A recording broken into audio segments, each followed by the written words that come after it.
वो कहे अब्बा नहीं रहे, अम्मा रहे, अम्मा बुढ़ापा को जैसे नाबीना होगी, नाबीना हो गई। एक दिन वो नौजवान गया और रात हो गई, शाम को नहीं आया, काफी रात गुजर गई, नहीं आया। तो उसकी बीवी को कोई फिक्र नहीं, लेकिन वो बुढ़िया अंधी माँ दरवाजे पर बैठकर कोंच फैला के दुआ मांगने लगे, है परवरदिगार मेरे बेटे को सही सलामत वापस फरमा दे, ऐ अल्लाह मेरे बच्चे को हर बला मुसीबत से बचा ले। वो अंधी बूढ़ी माँ दरवाजे पर बैठी दुआ मांग रही थी कि इतने में वो नौजवान कहीं से आ गया, हाथ में यह मिठाई के पन्नी लिए रहा है। जब दरवाजे पे आया तो माँ से पूछा भी नहीं कि मेरी माँ यहाँ क्यों बैठी हो। एक किनारे से अंदर घुसने लगा तो माँ को कदमों की आहट से पता चला कि घर में कोई जा रहा है, तो मेरे लड़के के अलावा और कौन होगा रात में जाने वाला। तो बुढ़िया अंधी माँ ने कहा बेटा दुआ मांग रही हो, जा रहा है, कुछ नहीं पूछा माँ से। माँ ने कहा बेटा, तो कहता गदाहवन मेरी ने। जैसे उसने सुना वैसे वो बुढ़िया अपने लड़के से लिपट गई। ओ मेरे लाल तुम कहाँ थे, ओ मेरे कलेजा तुम कहाँ थे। जैसे लपटियान वैसे मिठाई की पन्निया ऊपर कर ली कि हाथ में लाग न जाए तो जान जाए। अब वो सोहरावत चली जाए, पन्निया का उठावत चला जाए। कितने अफसोस की बात है। वो माँ जिसने बचपन में तुमको बहला बहला के खाना खिलाया था, कभी डर सुना करके, कभी कहानी सुना करके बचपन में तुमको खिलाया था, आज वो बूढ़ी हो गई हो तो 10 रुपये की मिठाई तुम अपनी माँ से छुपा रहे हो। ऐ नौजवानों, माँ की कदर करो, माँ तुम्हारे लिए क्या है। हदीस पाक में कि एक सहाबी बारगाह नबी में हाजिर हुए, उन्होंने कहा इन्नी नदर तो अन उक़ब्बिला क़बतल काबा, या रसूल अल्लाह बेशक मैंने मिन्नत मानी थी कि मेरा फला काम हो जाए तो मैं काबा की चौखट चूमूंगा, मेरा काम हो गया। तो हुजूर ने फरमाया जाओ मक्का जाओ चौखट चूमो। उन्होंने कहा अल्लाह के रसूल मैं जा नहीं पाऊंगा, न मेरे पास पैसे हैं कि सवारी से जाऊं, न बदन में ताकत है कि पैदल जाऊं। मैं मक्का नहीं जा सकता, मदीने से 400 किलोमीटर तकरीबन मक्का है। तो हुजूर ने फरमाया कि अगर मक्का नहीं जा सकते इरजी इला बैतिका, तो तुम अपने घर वापस चले जाओ। वक़ब्बिल क़दमै उम्मिका, और घर में जाके अपने माँ के दोनों पैरों को चूम लो। माँ के पैर चूमोगे तुम्हें काबा की चौखट के चूमने का सवाब मिलेगा। जब उन्होंने सुना तो रोने लगे, कहने लगे मैं या रसूल अल्लाह मेरी माँ बचपन में मेरे इंतकाल कर गई, मुझे मेरी माँ जिंदा नहीं है, मैं अपनी माँ को कब्र माँ के कदमों को कहाँ पाऊं कि चूमूं। तो उन्होंने फरमाया अगर माँ जिंदा नहीं है फज़हब इला क़ब्रिहा, तो माँ की कब्र के तरफ चला जा। वक़ब्बिल क़ब्रहा, और माँ की कब्र को चूम ले, अल्लाह ताला तुम्हें काबा की चौखट के चूमने का सवाब अता फरमाएगा। तब कहते अल्लाह के रसूल मेरा बहुत बचपना था, तभी मेरी माँ का इंतकाल हो गया, मुझे माँ की कब्र नहीं मालूम कि माँ की कब्र कौन है, कैसे मिन्नत पूरी करूं। तो उन्होंने फरमाया खत्ते खत्तन फी बैतिका, तू अपने घर में चला जा और एक लकीर खींच ले, और उसी लकीर को तू अपनी माँ की कब्र तसव्वुर करके चूम ले, अल्लाह ताला तुझे काबा के चौखट के चूमने का सवाब अता फरमाएगा। लेकिन आज अफसोस, आज हम माँ बाप की तरफ तवज्जो नहीं करते। कब तक तवज्जो करें, जब तक बिहाव ना हो, तब तक अब्बी अम्मी अम्मी अब्बू अब्बू, और जहाँ काम निकल गवा, फूल जहाँ घर में आई बजाना सब खत्म। अब इतने आवत ऐसा फूंक छोड़त है काने में। जाने की इजाजत दे दी तो माँ ने अल्लाह का शुक्र अदा किया, और नन्ही नन्ही तलवारें दोनों बच्चों को दे के गले से लगाया और कहा जाओ बेटा फी अमानिल्लाह, मैदान जंग में अपने बच्चों को भेजा। ऐ मेरी माँ बहनों जरा गौर करो, शौहर का साया नहीं रह गया था, जिंदगी के सहारे वही दोनों बच्चे थे, लेकिन अल्लाह और उसके रसूल को राज़ी करने के लिए आज वो माँ अपने दोनों सहारों को भी मैदान जिहाद में भेज रही हैं। दोनों बच्चे वहां गए और जाने के बाद अपने चचा अब्दुल रहमान से कहते, चाचा वो अबू जहल कौन है? नाम जानते थे कि नबी का दुश्मन है, लेकिन पहचानते नहीं थे। पूछा, चचा अबू जहल कौन है? चचा ने कहा, उसको क्या करोगे? तो बच्चों ने कहा था, कसम खाई है मर जाएंगे या मारेंगे नारी को। चचा हम मदीने से जज्बा लेके आए हैं, कसम खाई है मर जाएंगे या मारेंगे नारी को। सुना है गालियां देता है वो महबूबे बारी को। अब्दुल रहमान बिन औफ ने उंगली का इशारा किया, कहा वो अबू जहल है। जैसे उंगली का इशारा पाया, दोनों बच्चे झपटे और एक ही वार में अबू जहल के 2 टुकड़े कर दिए। नन्ही नन्ही तलवार थी, लेकिन पड़ी तो अबू जहल भी 2 टुकड़े हुआ, घोड़ा भी 2 टुकड़े हो गया। सबने जम करके हमला कर दिया कुफ्फार ने। तो हजरत माज शहीद हो गए, मुअव्वस छोटे वाले शहीद हो गए। माज लड़ते रहे, जब उनका दाहिना हाथ कटा, थोड़ी सी खाल रह गई, हाथ लटक रहा था। माज ने पैर के नीचे रख करके हाथ को नोच दिया, नोच के फेंक दिया। बाएं हाथ से लड़ते रहे, यहाँ तक कि जब जंगे बद्र में मुसलमानों को कामयाबी मिल गई, तब माज गए, वो हाथ उठाए, हुजूर के पास गए, कहने लगे, या रसूल अल्लाह सल्लल्लाहु अलैहि वसल्लम, ये हाथ हमसे अलग हो गया। हुजूर ने वो हाथ लिया और माज के पखौरे से लगाया, और अपना हाथ मेरे नबी ने फेरा, तो मास का हाथ पहले ही की तरह फिर सही हो गया। न कोई ऑपरेशन, न कोई टांका, न कोई प्लास्टर। फिर उसी हाथ से कई जंगों में मास शरीक हुए। यहाँ कहने का मतलब ये कि आज हम अपने बच्चों को मदरसे में पढ़ने के लिए नहीं भेज पाते, अजान होती अपने बच्चों को नमाज के लिए मस्जिद नहीं भेज पाते। और ये वो जमाना था कि जिंदगी के सहारा 2 बच्चे थे, उन्होंने अल्लाह की राह में शहादत के लिए भेजा था। ऐ लोगों, शहादत का जज्बा पैदा करो और अपने सहाबा के किरदार को अपनाने की कोशिश करो। अजान हो तो खुद मस्जिद पहुंचो और अपने बच्चों को लेके जाया करो, नमाजें पढ़ो। नमाज मोमिन की मेराज है, लेकिन नमाज की तकरीर कोई सुनक चाहते नहीं। जहां नमाज के बारे में बोले लागो बाऊ भाई आवे लागत है। अरे नमाज ये असली इबादत है। हजरत अली रदी अल्लाह ताला अन्हु एक दिन नमाज पढ़ के तस्बीह पढ़ रहे थे, तो एक साहब आए, कहने लगे, अली बड़ी गरीबी है, बड़ी तंगदस्ती है, बड़ी मेहनत करता हूँ, लेकिन रोजे में बरकत नहीं होती। हजरत अली ने फरमाया, जाओ नमाज फजर की पाबंदी करो, नमाज फजर की बरकत से अल्लाह ताला तुम्हारी तंगदस्ती को दूर फरमा देगा। हजरत अली ने कोई तावीज नहीं दिया था। आज पीरों के पास जाओ, कहो कि हुजूर गरीबी है, परेशानी है, तो पीर साहब तबीज बनाई दें, कहा जी कहीं जाओ ठिकाई जी। हजरत अली ने तावीज नहीं दिया, बल्कि नमाज के लिए फरमाया था, नमाज फजर पढ़ो, अल्लाह ताला तुम्हारी तंगी को दूर फरमा देगा। इसलिए ऐ लोगों, परेशानियों से निजात मिलेगी नमाजों के पढ़ने के बाद। आखिरत में ठिकाना भी हमारा तुम्हारा अच्छा होगा। इसलिए आप हजरात से गुजारिश है, नमाजों की पाबंदी करो और अपने मदरसे और अपने मस्जिद का ध्यान रखो। मदरसों में ख्याल रखो। आज देखो, आज हम मदरसों की तरफ तवज्जो नहीं करते। ये इस्लाम की बुनियाद है। यहाँ तक कि बताया गया है कि मदरसे इस्लाम की रीढ़ है, रीढ़ की हड्डी। रख दो बेटिया।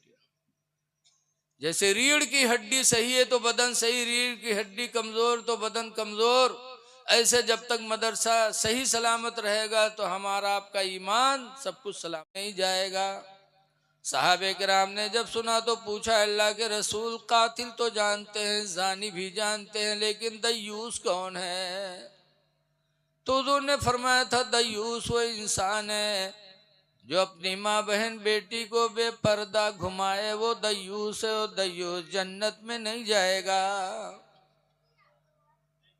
आज हम अपनी बच्चियों को, जवान जवान बच्चियों को कॉलेज स्कूल भेजते हैं। बच्चों के खल्त मल्त में वो तालीम हासिल करती हैं, वहीं से माशरा बिगड़ता है। ऐ लोगों, हजरत उमर रदी अल्लाह ताला अन्हु ने तो मना फरमाया था कि औरतों को लिखना न सिखाया जाए। जलालैन शरीफ की सूरे नूर की तफसीर में देखो, हाशिया में लिखा है कि लड़कियों को लिखना न सिखाया जाए, क्योंकि तहरीर से भी इंसान भागता है। आज मदरसे का यह पहला जलसा है। मदरसे इस्लाम की बुनियाद है, लेकिन आज अफसोस है कि हमारी तवज्जो मदरसे की तरफ नहीं होती। ए बच्चे, बेटा चुप रहो, ए बेटा चुप रहो। हम माँ बहनों से आपसे सबसे एक बात सुनाएंगे कि आज अजान होती है, हम लोग अपने बच्चों को मस्जिद नहीं भेज पाते। जरा एक तारीखी सुनो, इस्लाम की पहली लड़ाई हुई जंगे बद्र। मदीने से मुजाहिदीन निकलने लगे। मदीने में दो सगे भाई रहते थे, माज़ और मुअव्वस। आए घर में तो देखा उन दोनों की मां रो रही है, और दोनों के बाप शहीद हो चुके थे एक जंग में। बाप का इंतकाल हो चुका था। दोनों बच्चों ने माँ को रोते हुए देखा तो बच्चों ने कहा, अम्मी क्यों रो रही हो? माँ ने कहा था, बेटा तुम्हें नहीं पता, आज मदीने से इस्लाम के नाम पर बद्र की लड़ाई में लड़ने के लिए यहाँ के मुसलमान निकले हैं। कहाँ निकले, लेकिन आप रोती क्यों, ये तो बताएं। आज उनकी औरतें घरों में खुशियां मना रही हैं कि हमारे मर्द अल्लाह की राह में जिहाद करने गए, अगर जिंदा आ गए तो हम गाजी की बीवी बोली जाएंगी, और अगर शहीद हो गए तो मैदान आखिरत में शहीद की बीवी कह के पुकारी जाएंगी। मदीने की औरतें खुश हैं। मैं इसलिए रो रही हूँ कि आज तुम्हारे अब्बा जिंदा नहीं है। आज अगर तुम्हारे बाप जिंदा होते तो भी जंगे बदर में जाते तो मुझे भी खुशी होती कि अगर जिंदा आ गए तो मैं गाजी की बीवी बोली जाती, शहीद हो जाते तो मैं शहीद की बीवी कह के दुनिया और आखिरत में पुकारी जाती। लेकिन अफसोस कि तुम्हारे बाप नहीं है। इसको अलग करो। चल इधर चल, तमीज कहीं का। बच्चों ने कहा, माँ रो नहीं, अब्बा नहीं है तो हम लोग तो जा सकते हैं। माँ ने कहा, बेटा इस्लाम में बच्चों पे जंग नहीं। दोनों बच्चों ने कहा, मेरी माँ तुम दुआ करो, हम हुजूर के पास जा रहे हैं, हुजूर से जंग में जाने की इजाजत मांगेंगे। माँ ने कहा, जाओ। दोनों बच्चे हुजूर की बारगाह में गए। छोटे थे, लेकिन शहादत का जज्बा देखो कि दोनों पंजे के बल सीना तान कर हुजूर के सामने गए कि ताकि बड़ा समझकर हुजूर हमको जंग में जाने की इजाजत देते। जब गए कहने लगे तो हुजूर ने फरमाया कि तुम छोटे हो, छोटों पे इस्लाम में जंग नहीं है। तो दोनों ने कहा, या रसूल अल्लाह, माँ का रोना नहीं देखा जाता, अब्बा है नहीं, अब्बा की जगह पे हम दोनों को भेज दो। तो सरकार ने जब जज्बा देखा तो बड़े भाई को इजाजत दे दी, मास को। कहा, मास तुम जाओ, लेकिन मुअव्वस तुम छोटे, तुम नहीं जा सकते। भगा दी, उनका भगा दी। जब मास को इजाजत दे दिया, मेरे नबी ने मुअव्वस को मना कर दिया। तो है लोगों, जज्बा देखो। जब मुअव्वस को सरकार ने रोक दिया तो कहते हैं, या रसूल अल्लाह, आपने भाईजान को इजाजत दे दिया, हमें नहीं इजाजत दी है। ये भाईजान हमसे बड़े जरूर हैं, लेकिन ताकत में हमसे बड़े नहीं, हमसे कम है। आप कुश्ती लड़ा दो, अभी हम इनको पटक देंगे। हुजूर मुस्कुरा के फरमाते, अच्छा लड़ो। जब दोनों भाई चिपटे तो छोटे मुअव्वज ने मास से कहा, भाईजान तुम मुझे जोर न लगाना, मुझे पटक लेने दो, ताकि अल्लाह के रसूल तुम्हारे साथ हमें भी शहादत की इजाजत दे दें। कैसे बच्चे थे। लड़े, छोटे ने बड़े को पटक दिया तो हुजूर ने दोनों को इजाजत दे दिया। दोनों घर आए खुशी खुशी का। अम्मा मुबारक और रसूलुल्लाह ने मैदान जंग में दोनों साए तले हश्र तक सोना पड़ेगा, खाक के साए तले। जग लो। देखो आज के इस पुरफतन माहौल में हमको आपको बहुत सब्र करने की जरूरत है और संजीदा रहने की जरूरत है। आज हमारी तुम्हारी सूरत ऐसी हो गई एक वक्त वो था कि मुसलमानों को देखकर लोग ईमान कबूल कर लिया करते थे। हजरत सैयदना अली शेर खुदा रदी अल्लाह ताला अन्हु एक दिन मुजाहिदीन के साथ जा रहे थे और सब निगाहें नीचे किए थे, नीचे निगाह करके चल रहे थे। इतने में गिरजा घर मिला, पादड़ी उसमें रहता था। जैसे हमारी मस्जिद में इमाम रहता, वैसे यहूदियों के गिरजा घर में एक पादड़ी रहता था। उस पादड़ी ने देखा तो कहा, आप कौन हैं? आप कोई नबी हैं? कहा ना। कोई फरिश्ते हैं? कहा ना। तो कहा, आप हैं कौन? हजरत अली कहते हैं, मैं अपने नबी मोहम्मद सल्लल्लाहु अलैहि वसल्लम का दामाद हूं। कहा, आप नीचे निगाह करके क्यों चलते हैं?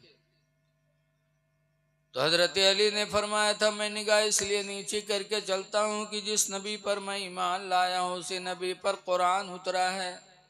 और उसी कुरान में अल्लाह ताला ने फरमाया, कुल्लिल मोमिनीन, ऐ नबी मोमिनों से कह दो, मुसलमानों से कह दो, यगुद्दू अबसारहुम, अपनी निगाहों को नीचे झुका के चला करे।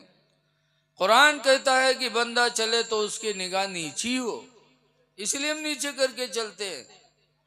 तो गिरजाघर का पादरी पुकार उठा, कहा, अली, जिस मजहब का ये हुक्म हो कि इंसान चले तो निगाह नीची करके चले, खुदा की कसम वो मजहब कभी झूठा नहीं हो सकता। वो यहूदी पादरी कलमा पढ़ करके फौरन मुसलमान हो गया। ऐ लोगों, तुम भी किसी की माँ बहन पर गलत निगाहें न उठाया करो, निगाह नीची करके चला करो। हमारी माँ बहनों के बारे में भी कुरान में है, कुल्लिल मोमिनाति यगुद्दुना अबसारहुन्ना। बात ना करो आप लोग थोड़ा। ऐ नबी, मुसलमान औरतों से कह दो कि चला करे तो निगाहों को नीची करके चला करे। इसलिए हमारी माँ बहनें भी चले। जैसे मर्दों के लिए औरतों को देखना हराम है, ऐसे औरतों को हराम है मर्दों को देखना। इसीलिए हजरत उम्मे सलमा और हजरत आयशा सरकार की दो बीवियां थी, बैठी थी। एक नाबीना साहबी थे जिनका नाम था अब्दुल्ला इब्ने उम्मे मक्तूम। अब्दुल्ला इब्ने उम्मे मक्तूम नाबीना साहबी थे, हुजूर के पास आए मिलने के लिए। तो हुजूर की बीवियां बैठी थी। तो हुजूर ने फरमाया, ये तजीबा अन्हु, आयशा उम्मे सलमा, इससे तुम दोनों पर्दे में हो जाओ। तो हजरत आयशा कहती हैं, अलैसा हुआ आमा, अल्लाह के रसूल, क्या ये अंधा नहीं है? ये तो अंधा है, हम लोगों को देख भी नहीं रहा है। फिर सरकार ने फरमाया, हुआ आमा, वो तो अंधा है, वलस्तुमा आमा, और तुम दोनों तो अंधी नहीं हो। तुम तो देख रही हो, जैसे उसका देखना मना वैसे तुम दोनों का देखना उसको मना है। इसलिए आज ये चीज हो जाए तो इंशाअल्लाह हमारी माँ बहनें कंट्रोल में हो जाए। आज हमारी बच्चियां बिगड़ रही हैं, आज हमारा माशरा बर्बाद हो रहा है, चाहे हिंदुस्तान हो चाहे नेपाल हो। इसीलिए अल्लाह के रसूल सल्लल्लाहु अलैहि वसल्लम ने फरमाया था, ला यदखुलुल जन्ना, जन्नत में दाखिल नहीं होंगे सलासत और रिजालिन, तीन आदमी जन्नत में नहीं जाएंगे। कौन कौन? नंबर 1 पर सरकार ने फरमाया था, अल कातिल, कत्ल करने वाला, किसी का खून बहाने वाला जन्नत में नहीं जाएगा। दूसरे नंबर पर फरमाया था, वज़्ज़ानी, और ज़िना करने वाला भी जन्नत में नहीं जाएगा। तीसरे नंबर पर फरमाया था, वद्दय्यूस, और दय्यूस भी जन्नत